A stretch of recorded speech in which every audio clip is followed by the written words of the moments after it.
Hello good morning students. Class 9 में आपके biology विषय में इस समय जो हमारा टॉपिक चल रहा है वो है पेशी ऊतक। आप लोगों ने अभी तक पेशी ऊतक के बारे में और पेशी ऊतक की विशेषताओं के बारे में दोनों के बारे में पढ़ चुके हो। तो अब हम आगे अगला टॉपिक कर रहे हैं पेशी ऊतक के प्रकार। उसमें से आप लोगों ने पेशी ऊतक का पहला प्रकार पढ़ लिया था, जिसमें आपने पढ़े हैं कि पेशी ऊतक जो होते हैं वो 3 प्रकार के होते हैं, जिसमें आपका पहला प्रकार जो है वो है ऐच्छिक पेशियाँ या रेखित पेशियाँ। दूसरा प्रकार था अनैच्छिक पेशियाँ या अरेखित पेशियाँ। और तीसरा प्रकार है कार्डियक पेशियाँ या हृदयक पेशियाँ। तो उसमें से आप लोगों ने अभी तक रेखित पेशियाँ या ऐच्छिक पेशियों के बारे में पढ़ चुके हो। अब आपके 2 प्रकार बचते हैं, तो आज का जो हमारा वीडियो है वो उन्हीं 2 प्रकारों पर आधारित है। आइए देखते हैं। जैसा आप देख पा रहे हैं, दूसरा प्रकार है जिसमें लिखा है चिकनी या अनैच्छिक या अरेखित पेशियाँ, यानी कि अरेखित पेशियों को चिकनी पेशियाँ या अनैच्छिक पेशियाँ भी कहा जाता है। यानी इसको दूसरे नाम से, और इसका दूसरा नाम उसकी विशेषताओं के कारण आता है, यानी उसमें कुछ ऐसे विशिष्ट विशेषताएं हैं जिसके कारण ये दूसरा नाम दिया गया है। चिकनी पेशियाँ या अरेखित पेशियाँ या अनैच्छिक पेशियाँ, तीनों एक ही हैं। तो आइए देखते हैं। शरीर में कुछ गतिविधियों को हम अपनी इच्छानुसार प्रारंभ या बंद नहीं कर सकते हैं। यानी हमारे शरीर में कुछ ऐसी गतियां होती हैं, कुछ ऐसी गतिविधियां होती हैं जिनको हमारे शरीर का कोई नियंत्रण नहीं है। यानी हम अपने शरीर के अंगों के द्वारा उन पर कोई रोक नहीं सकते हैं, कोई रोक नहीं लगा सकते हैं, या उन गतिविधियों को हम प्रारंभ भी नहीं कर सकते हैं। यानी उन पर कंट्रोलेशन जो है वो हमारे शरीर के किसी भी अंग द्वारा नहीं होता है। तो वही लिखा गया है कि शरीर में कुछ गतिविधियों को हम अपनी इच्छानुसार प्रारंभ या बंद नहीं कर सकते। जैसे में देखिए कौन सी वो गतिविधियां हैं जिनको हम अपनी इच्छानुसार शुरू नहीं कर सकते और इच्छानुसार बंद भी नहीं कर सकते। क्योंकि आप लोगों ने अभी पढ़ा है रेखित पेशियाँ या ऐच्छिक पेशियाँ, जिसमें क्या था, किसी भी कार्य को जो है हम अपनी इच्छानुसार कर सकते हैं और इच्छानुसार उस कार्य को रोक भी सकते हैं। यानी हमारे शरीर की ऐसी पेशियाँ होती हैं जो रेखित पेशियाँ हैं कि अपनी इच्छानुसार काम करती हैं और अपनी इच्छानुसार काम को नहीं करती हैं। परंतु उसी के जस्ट विपरीत हम पढ़ रहे हैं अरेखित पेशियाँ या अनैच्छिक पेशियाँ। तो अनैच्छिक पेशियाँ या अरेखित पेशियाँ क्या हैं? ये अपनी इच्छा के अनुसार किसी भी कार्य को, यानी शरीर में कुछ ऐसी गतिविधियाँ होती हैं, उन गतिविधियों को ना तो ये प्रारंभ कर सकती हैं और ना ही उन गतिविधियों को ये रोक सकती हैं, समाप्त कर सकती हैं। जैसे आहार नली में भोजन प्रवाह या रक्त नलिका का प्रसार एवं संकुचन, यानी ये ऐसे कार्य हैं जिनको ये अरेखित पेशियाँ अपनी इच्छानुसार नहीं कर सकती हैं। जिसमें आहार नली में भोजन प्रवाह, देखिए हमारी जो फूड पाइप होती है, भोजन नली या आहार नाल होती है, तो उस आहार नाल में जो भोजन आगे की ओर बढ़ता है, उसका प्रवाह होता है, वो ये पेशियाँ जो है नहीं कर सकती हैं। यानी भोजन का प्रवाह जो है इच्छा के अनुसार नहीं होता है, उन पर कोई नियंत्रण नहीं होता है इन पेशियों का। इसके अतिरिक्त दूसरा कार्य है रक्त नलिका का प्रसार एवं संकुचन, यानी जो हमारी ब्लड ट्यूब होती हैं, रक्त नलिकाएं होती हैं, जिसमें आपने रक्त नलिकाओं में धमनी, शिराएं, आर्टरी, वेन्स पढ़ोगे, ठीक है। तो ये जो वाहिकाएं हैं या रक्त नलिकाएं हैं, धमनी और शिराएं, इनका संकुचन होता है, यानी कि ये सिकुड़ती हैं, और इनका प्रसार होता है, यानी कि ये फैलती हैं। यानी इनके फैलाव को और इनके सिकुड़न को कोई रोक नहीं सकता है और ना ही कोई इनके फैलाव प्रसार को यानी प्रारंभ कर सकता है। तो जो अनैच्छिक पेशियां हैं ये इस प्रकार की गतियों को जो है इन पर गतियों पर इनका कोई नियंत्रण नहीं होता है, ये गतियां ऐच्छिक नहीं है। यानी कि आहार नली में भोजन का प्रवाह, रक्त नलिका का प्रसार या संकुंचन, ये जो गतियां होती हैं ये गतियां कैसी नहीं हैं, ऐच्छिक नहीं है, इच्छा के अनुसार नहीं होती हैं। ये अनैच्छिक या चिकनी पेशियां कहलाती हैं। यानी कि जब ये इच्छा के अनुसार नहीं होती हैं तो ये कैसी पेशियां कहलाएंगी, अनैच्छिक पेशियां। यानी जिन पेशियों के द्वारा इनकी गतियां होती हैं, क्योंकि इनकी गतियों को कोई इच्छा के अनुसार ना ही रोक सकता है ना ही प्रारंभ कर सकता है, इस कारण ये जो गतियां होती हैं जिन पेशियों के द्वारा होती हैं उन पेशियों को अनैच्छिक पेशियां या अरेखित पेशियां भी कहते हैं। अब अरेखित पेशियां क्यों कहते हैं वो नीचे भी जान पाएंगे हम यहाँ पर इतना समझ पाए, इन्हें हम अनैच्छिक पेशियां कहते हैं क्योंकि ये अपनी इच्छा के अनुसार काम नहीं करती हैं। यानी ये पेशियां अनैच्छिक नहीं, यानी ये पेशियां ऐच्छिक नहीं होती हैं, ठीक है, क्योंकि ये आहार नाल में भोजन का प्रवाह, रक्त नलिका का संकुंचन या प्रसार यानी रक्त नलिका का सिकुड़ना और फैलना, इन पर ये नियंत्रण अपनी इच्छा के अनुसार नहीं कर पाती हैं। आगे देखिए, अतः ये अनैच्छिक या चिकनी पेशियां कहलाती हैं, यानी इच्छा के अनुसार कार्य नहीं कर पाती हैं, इस कारण ये अनैच्छिक कहलाती हैं और इन्हीं को चिकनी पेशियां भी कहा जाता है। इसके अतिरिक्त देखिए पाई कहाँ जाती हैं, अनैच्छिक पेशियां आंख की पलक, मूत्र वाहिनी और फेफड़ों की श्वसनी में पाई जाती हैं। यानी ये कुछ विशेष अंग हैं जहां पर ये अनैच्छिक पेशियां उपस्थित होती हैं, जैसे कि आंख की पलकें, उसके बाद दूसरा बताया गया मूत्र वाहिनी। देखिए मूत्र वाहिनी जो है वो मूत्र नलिका है, उससे क्या होता है कि जो हमारा मूत्र मूत्राशय में इकट्ठा होता है वो मूत्र वाहिनी के माध्यम से जो है शरीर के बाहर उत्सर्जित होता है। यानी मूत्र वाहिनी से होता हुआ जो है, जो हमारा मूत्र अंग है, मूत्र उत्सर्जन अंग है, अंतिम अंग शिश्न होता है, उसके माध्यम से मूत्र शरीर के बाहर उत्सर्जित होता है।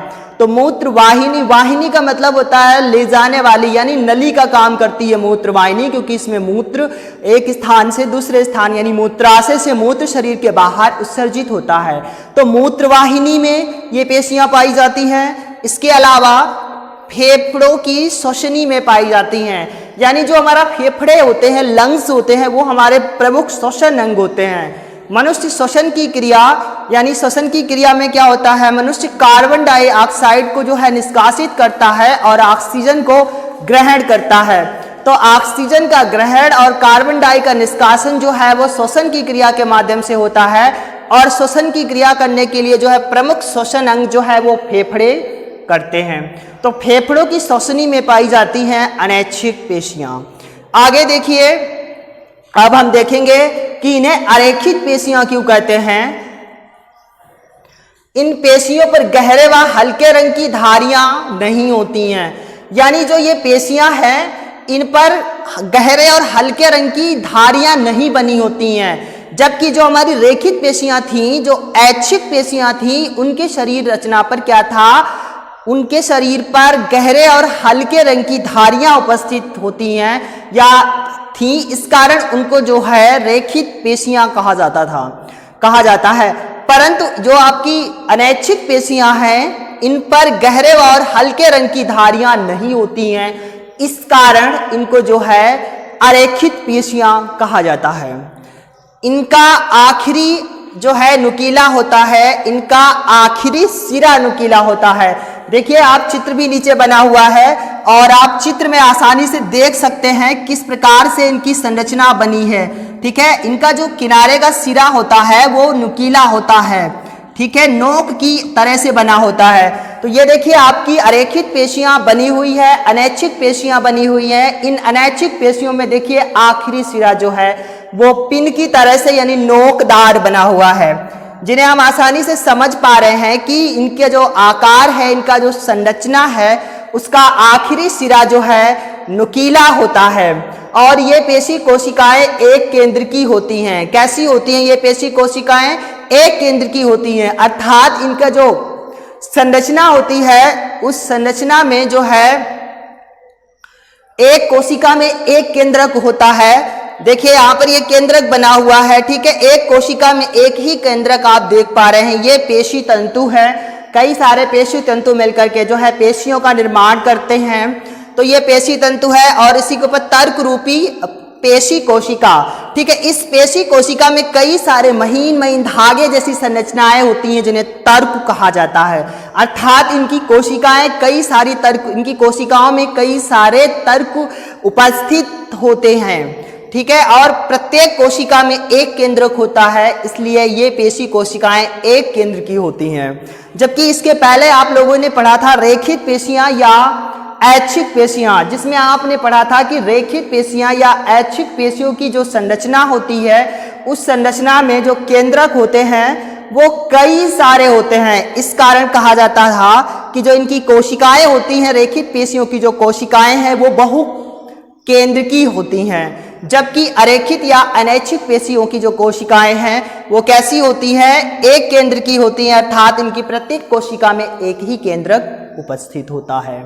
इस प्रकार आज आपका पेशी ऊतक में से दूसरा प्रकार चिकनी या अनैच्छिक पेशियां या अरेखित पेशियां समाप्त होता है। इसके बाद हम पेशी ऊतक के तीसरे प्रकार कार्डियक पेशी या हृदयक पेशी या हृदय पेशी के नाम से भी जाना जाता है, उसके बारे में देखते हैं। इसकी संरचना किस प्रकार से होती है और ये किस प्रकार से संरचना होती है और क्या कार्य करती है, ये देखते हैं। देखिए कार्डियक पेशियां, आप जैसा हेडिंग में देख पा रहे हैं, कार्डियक पेशियों को हृदय पेशियां या हृदयक पेशियां भी कहा जाता है। ये हृदय पेशियां हैं जो जीवन भर लयबद्ध होकर प्रसार एवं संकुचन करती रहती हैं, यानी ये हृदय पेशियां कहलाती हैं और या हृदयक पेशियां होती हैं और ये पूरे अपने लाइफ टाइम में यानी पूरे जीवन में क्या करती हैं? लयबद्ध होकर के प्रसार एवं संकुचन करती रहती हैं, फैलती हैं, सिकुड़ती हैं, फैलती हैं, सिकुड़ती हैं, यानी और इनका पूरे जीवन में यही काम होता है, यही कार्य होता है, ठीक है। लयबद्ध यानी कि एक क्रमानुसार या एक सिस्टम से सिस्टमैटिक ढंग से ये जो है फैलती है, सिकुड़ती है, फैलती है, सिकुड़ती हैं। इन अनैच्छिक पेशियों को कार्डियक पेशी कहते हैं, क्योंकि ये अनैच्छिक पेशियों के अंतर्गत ही आती हैं, क्योंकि ये भी अपनी इच्छा के अनुसार काम नहीं कर सकती हैं, यानी इनका जो नियंत्रण होता है वो अपनी इच्छा पर आधारित नहीं होता है कि जब इनकी इच्छा हो तब ये कार्य को प्रारंभ करें, जब इनकी इच्छा हो तब ये कार्य को समाप्त करें, ऐसा नहीं कर सकती हैं ये, क्योंकि ये भी अनैच्छिक पेशियों की श्रेणी में आती हैं। इसलिए ये अनैच्छिक पेशियां जो है इनको कार्डियक पेशी भी कहा जाता है या हृदयक पेशी, यानी दोनों नामों से आप जान सकते हो, कार्डियक पेशी या हृदयक पेशी, ठीक है, या हृदय पेशी। आप इसके लिए परेशान नहीं होना। आगे देखिए, ये पेशियां बेलनाकार शाखाओं वाली एक केंद्र की होती हैं। जैसा कि आप संरचना देख पा रहे हैं, इनकी संरचना कैसी बनी हुई है? बेलन के आकार की संरचना है, यानी लंबी संरचनाओं के रूप में ये पेशियां व्यवस्थित होती हैं और इन पेशियों में जो है केंद्रक उपस्थित होता है और ये एक केंद्र की होती हैं, ठीक है। इनकी जो कोशिकाएं बनी हैं, इनकी प्रत्येक कोशिका में एक केंद्रक होता है। अब देखिए ये कोशिकाएं इस प्रकार से डिवाइड होती हैं, ठीक है। जहां से ये केंद्रक बने हैं उन केंद्रकों के पास से ये कोशिकाएं इस प्रकार से बटी हुई होती हैं, जिसके कारण हम समझ लेते हैं कि इनकी एक कोशिका में एक ही केंद्रक होता है, ठीक है। आप इस प्रकार से संरचना बनाना, यानी प्रत्येक इनकी कोशिका में एक केंद्रक होता है, इसलिए हृदयक पेशियां भी एक केंद्र की होती हैं, यानी एक कोशिका में एक केंद्रक उपस्थित होता है।